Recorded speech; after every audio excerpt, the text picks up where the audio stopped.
Welcome to Guide Up. In this video, I'm going to guide you on how to temporarily deactivate LinkedIn. For that, make sure you get the application and you're logged into your account. Now at this home page, at the top left, you can see your profile icon. You need to tap over there.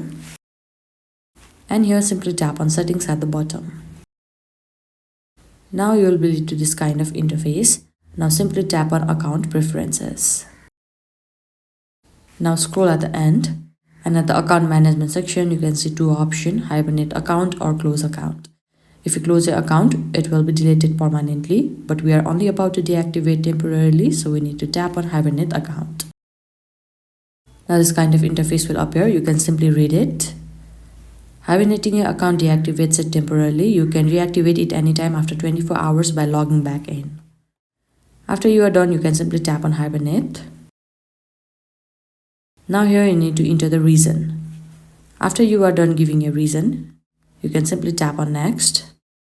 After that, here you need to enter your password. Without password, you cannot hibernate your account. After you are done entering your password, you need to simply tap on hibernate account. And after that, your account will be deactivated. I hope you found this video helpful. Don't forget to like this video and subscribe our channel Guide Up. Thank you.